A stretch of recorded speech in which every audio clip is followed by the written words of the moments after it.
આંગણવાડી કેન્દ્રોને લઈને એક મહત્વના સમાચાર વહેલી સવારે આવી રહ્યા છે. રાજ્ય સરકાર દ્વારા 2027 સુધીમાં 10,000નો લક્ષ્યાંક રાખવામાં આવી રહ્યો છે.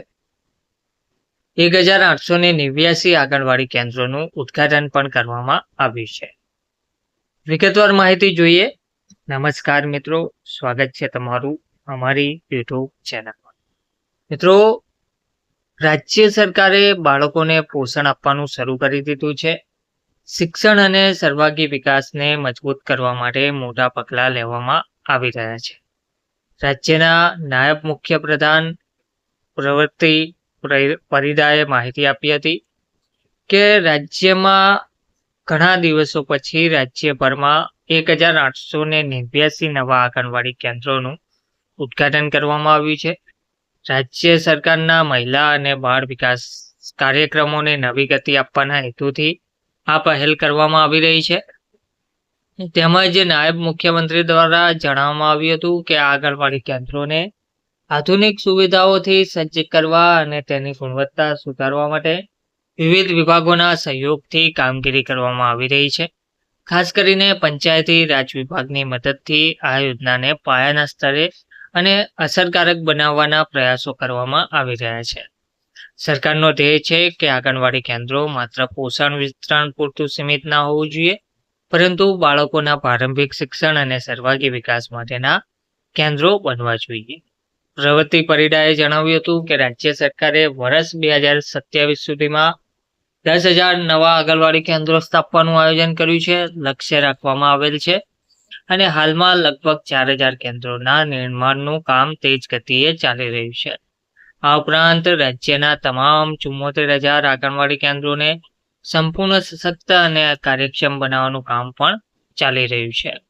તેમણે એ પણ સ્પષ્ટ કર્યું છે કે આ કેન્દ્રો દ્વારા બાળકોને બહેતર પોષણ, આરોગ્ય સેવાઓ અને પ્રી-સ્કૂલ શિક્ષણ આપવામાં આવશે, જે કુપોષણની સમસ્યાને ઘટાડવામાં મદદ કરશે. સરકારની આ પહેલને ગ્રામીણ અને શહેરી બંને વિસ્તારોમાં બાળકોના ભવિષ્યને સુરક્ષિત કરવાની દિશામાં એક મહત્વપૂર્ણ પગલું માનવામાં આવી રહ્યું છે.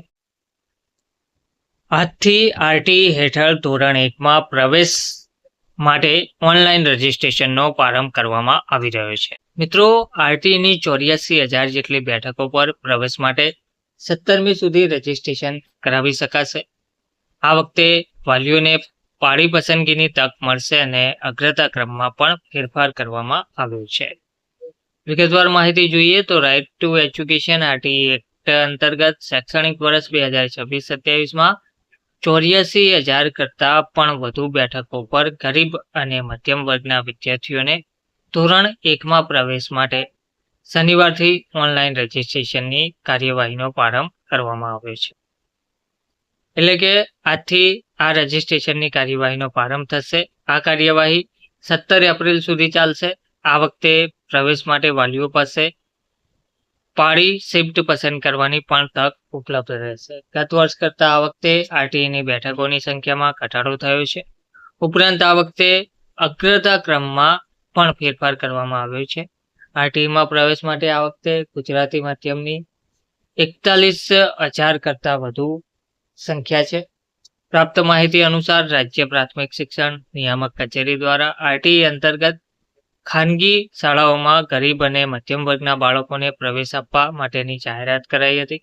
ખાનગી શાળાઓમાં ગત વર્ષ પ્રવેશ મેળવેલા કુલ વિદ્યાર્થીઓના 25% જેટલી બેઠકો પર ચાલુ વર્ષે વિદ્યાર્થીઓને પ્રવેશ ફાળવવામાં આવશે, જેના પગલે ચાલુ વર્ષે 84,000 કરતાં વધુ બેઠકોમાં પ્રવેશ આપવાનું નક્કી કરવામાં આવ્યું છે. ગત વર્ષે 94,000 જેટલી બેઠકોમાં પ્રવેશ માટેની કાર્યવાહી હાથ ધરવામાં આવી હતી. તો પ્રાથમિક શિક્ષણ નિયામકની કચેરી દ્વારા આરટીઈના પ્રવેશની જાહેરાત બાદ વાલીઓને જરૂરી ડોક્યુમેન્ટ હેઠળ એકત્ર કરવા માટે પૂરતો સમય આપ્યો હતો, જેથી હવે શનિવારના રોજથી આરટીઈમાં પ્રવેશ માટે વાલીઓ ઓનલાઈન રજીસ્ટ્રેશન કરાવી શકશે, જેમાં 17 એપ્રિલ સુધી ઓનલાઈન ફોર્મ ભરી શકાય તેવી વ્યવસ્થા કરવામાં આવી છે. ચાલુ વર્ષની પ્રવેશ કાર્યવાહીમાં ગુજરાતી માધ્યમની 41,411 બેઠકો, અંગ્રેજી માધ્યમની લગભગ 40,262 બેઠકો, હિન્દી માધ્યમની 2235 બેઠકો અને અન્ય માધ્યમની 320 બેઠકો માટે પ્રવેશ કાર્યવાહી હાથ ધરવામાં આવશે. અને ચાલુ વર્ષે આરટીઈની પ્રવેશમાં કેટલાક ફેરફાર જોવા મળ્યા છે, જેમાં આ વખતે વાલીઓને સ્કૂલની પાળી શિફ્ટ પસંદગીની પણ તક મળશે.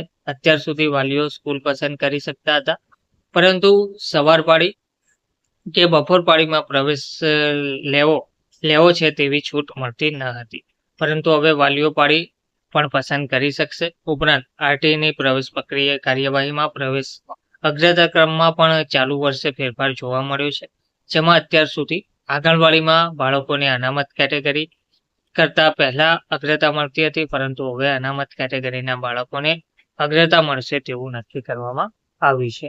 ટૂંકમાં આંગણવાડીને લઈને બે મહત્વની અપડેટ આવી છે, તે આપણે જોયું. ધન્યવાદ.